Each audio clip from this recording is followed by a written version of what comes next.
Salutations everybody, the Handheld King is here. We are sitting down to talk about another handheld console. Now last week we talked about the Switch OLED model and that was disgraceful. So this week we talk about the Steam Deck. We are having ourselves a handheld renaissance, baby. PlayStation, you're next. Give me another Vita. Xbox, what are you gonna do? Maybe we could use the Steam Deck for this. We'll talk about that. Anyway, I am very excited for this console. I want to sit down and share some of my thoughts because a lot of things I'm excited about with the Steam Deck really have nothing to do with Steam or Valve. In fact, it's the openness of the console that has me most stoked. And I'll get into that with some extra details, but we're going over everything about the console in this video today. So, are you a handheld king or a handheld queen? Let me know down below alongside your thoughts on the Steam Deck. I'm excited to read them. But let's get it started with price points, right? For those who are new and have not seen, how much is this going for? There's three different models. The standard model begins at $400, 64 gigabytes of memory. I don't think that's going to be ideal for most people playing PC games on this thing, given the size of a lot of PC games.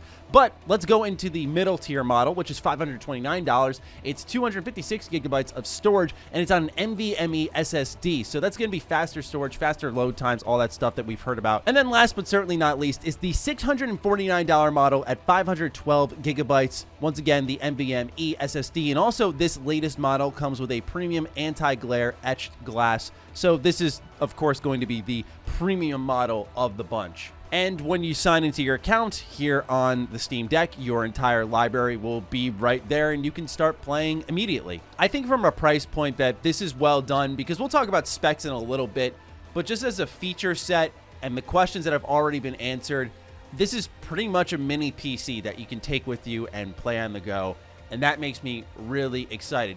So I mentioned how a lot of the things I'm pretty pumped for with this really don't have much to do with Steam or Valve. Like, yeah, I have a bunch of games on Steam like many of you out there do, and so having that baked-in library is excellent.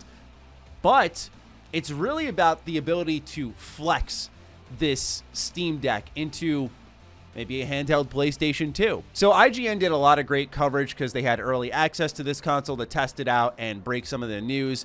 And one of the things they talked about with Valve developer peer Luke Griffey was that the Steam Deck can pretty much run on anything you can run on a PC. Despite its handheld form factor, it will still let you do things like alt-tap out of games and into a web browser where you can watch a video maybe. IGN, however, did also claim you can wipe the pre-installed SteamOS entirely and replace it with Windows. And while this may hurt your gaming performance, it does mean you'll be able to install any apps on a PC and even other gaming storefronts too. This is because Valve said they don't believe you should be locked in a certain direction, and if anything, they took a note from the PSP handbook. The PSP homebrew scene is what got people buying so many systems. A lot of people would buy a PSP to have one for themselves, for their authentic library, and they would buy one for homebrewing, for modding, and people would keep cracking it open consistently over and over and over, and there is no doubt in my mind that that homebrew scene propelled a lot of console sales. And now with how open Steam Deck is, I mean, the potential is really there to turn this into an emulation beast. As someone who's a retro gamer and I love collecting games, being able to play a PS2 game, a GameCube game, you know, the things that we have like Nintendo dangling their Switch Online service that's the most underwhelming piece of crap of all time, and they're like, ooh, $5 please, and we're not going to add like Game Boy games or whatever. Now you can just go ahead and stream them in one of the best ways to play them on a handheld device like we always wanted. I mean, that to me is so tantalizing. Not only that, but they're not locking you to Steam. This isn't just Steam in a little device. It's just a computer in a little device. So there's so much more potential here. That leads into something like xCloud, right? This is another xCloud device. I talked about how maybe Xbox could make their own handheld, but once again, this is another game system that can access the web browser and then through that xCloud. But I imagine Steam has interest in Game Pass, and I would be shocked if at some point in time there wasn't a Game Pass app. I mean, the potential is right there thanks to xCloud and its streaming. So this is just another device that can tap into that too. So I feel like the handheld gaming potential is there beyond just, I guess, having your Steam library there, which is cool on its own. But for me, it's really about the emulation. That's what's got me most excited, is being able to play these PS2 games at like 720p on a crisp screen in handheld in its best way, right? Like being hunched over a PC, trying to check some of these games out, it's just not ideal, right? And I like to play them in their authentic way, but this is just another great option to have. So across the board, these are some of the main reasons I'm excited, but also the stuff in the box itself is what has me pretty excited too. So some specs, right? I'm not the biggest tech guru here, but just looking at these specs here, we can see that the processing unit is from AMD. It's a Zen 2 4-core, 8-thread, 2.4 to 3.5 gigahertz per core. Then a GPU, it's an 8 RDNA with 16 gigabytes of RAM, and then, of course, the various storage space listed here based off the price point you buy in. What I've seen online is a pretty good comparison for this is the Xbox One S or the PlayStation 4. Hey, guess what we were hoping for with a certain Switch model to hit, and I'm sure Nintendo will eventually do that. But this announcement could not have come at a more perfect time, because you're watching these Nintendo fans just eat from the hands of them. They're like giving you absolute crap. Like the amount of people I saw saying, "This is horrible. I'm still going to buy it though." I'm like, why? Why? This is what we were looking for. Something that's on the power of like a PlayStation 4, like a true powerful console where you could take your games on the go, because they showed examples of games like Jedi Fallen Order running at like high settings.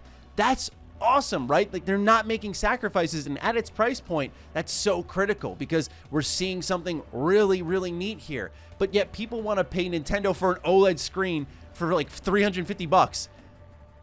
Ugh. Like, I don't know how, when there's so much demand for a Switch Pro, that you can look at something like the Steam Deck and laugh at it or say this is stupid when it does everything so far, like even docking it and transmitting the image to a bigger screen like people wanted with the Switch Pro in a higher resolution. I mean, I just don't know how people can look at what Nintendo's doing this fall and go for that. I truly don't. Unless you don't own a Switch, then it makes a lot more sense. But let's get into some more features here. So like it's called the Steam Deck, it's going to have more Steam features. So that's Steam Chat, notifications, remote play, the storefront itself, so you can take advantage of those Steam sales on the go. We'll, of course, be bringing back more Steam sale videos in the future. And then the community tab. But, of course, most importantly there are cloud saves. A lot of people are going to get a taste of what myself and many others got a taste of with xCloud, is just playing that game in a different area that you started maybe on your PC or your laptop, and now you're firing it up on your Steam Deck, and you're like, holy crap, it's just there. It's just there. That is such an incredible feeling. Very excited for people to experience that. Let's continue on with some more specs about the console itself. So some other features are the 7-inch touchscreen, trackpads beneath the actual thumbsticks and buttons, which some people are a bit hesitant about, but it allows for a little bit more precision. And then there are gyro controls as well, to the surprise of many of us here. So yeah, taking a look at the Steam Deck, it's not the prettiest piece of hardware, for sure. But look, some of y'all out there are like me, and you own a PlayStation 5 and you got it posted up, and you can't tell me that thing's not a freaking eyesore. So I don't care anymore how hardware looks. PlayStation 5 broke me. I'm like, all right, this thing's hideous, but do you play games in a way that's preferable for me? And so, of course, that's one concern, is its look, but the bigger concern is the buttons being tucked in the top right corner next to a tiny thumbstick, and then there's another tiny thumbstick, and then we got triggers, and then we got back paddles here, kind of like an Elite controller, and then we've got the precision pads. Some people are wondering, will this be comfortable? That's probably my only hanging concern with this thing, is will it need some type of third-party accessory, kind of like the Switch did, especially when the DS launched. For me, as someone with somewhat bigger hands, I needed a third-party accessory for that. The Vita even, I can't play this Vita without an attachment to it. I just have it off, of course, because it presents a little bit better.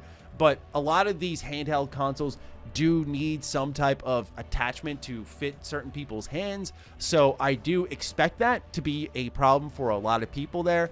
But as long as it comes out of the box and it doesn't weigh like 30 pounds or it's just comfortable to hold, I think we should be in business there, but I'm not super confident on its comfortability. The site for Steam Deck also talks about hi-fi audio. They talk about a 40 watt-hour battery, providing several hours of playtime for most games. And in lighter use, like 2D games or web browsing, you can expect to get the maximum battery life of approximately 7 to 8 hours. Not too bad there. There's a single USB-C jack, which is multi-purpose. There's wireless Bluetooth capability and the ability to suspend and resume your games in SteamOS. The wireless capability is another big factor here.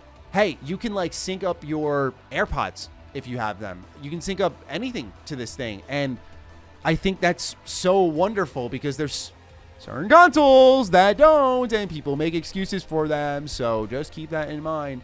Let's also talk about being able to play nice with your accessory. So you can see here they got fight pads attached to the Steam Deck. And of course you can dock this sucker. I mean, feature-wise, answering all my questions-wise, really my only question is, and this will be answered through experience, is comfortability.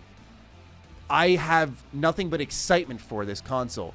I mean, what a cool device. Of course, I do love handheld gaming more than the average consumer, so there may be some bias here. I just think in turn, when you look at what the Switch OLED model is offering, you look at this, you look at the future, I think this is going to be a great little device. I'm hoping I can reserve it. I'm really crossing my fingers on that. Time will tell. But ladies and gentlemen, really excited for this and just wanted to sit down and talk about it. Some great news here. So let me know what you're thinking about all of this in the comments down below. Are you excited for the Steam Deck? Am I overboard? Are you worried about certain aspects that I didn't bring up here today? What do you make of the specs? I think overall this is a great little machine and I'm excited to get my hands on it. So let me know what you're thinking in the comments down below. It's coming out this December. Other than that, be sure to follow me on Twitter, follow me on Instagram. Those links are in the description down below. And a big thank you to all the patrons, all the members who are showing a lot of love and support. Stay sexy, stay active. I love you all. Peace.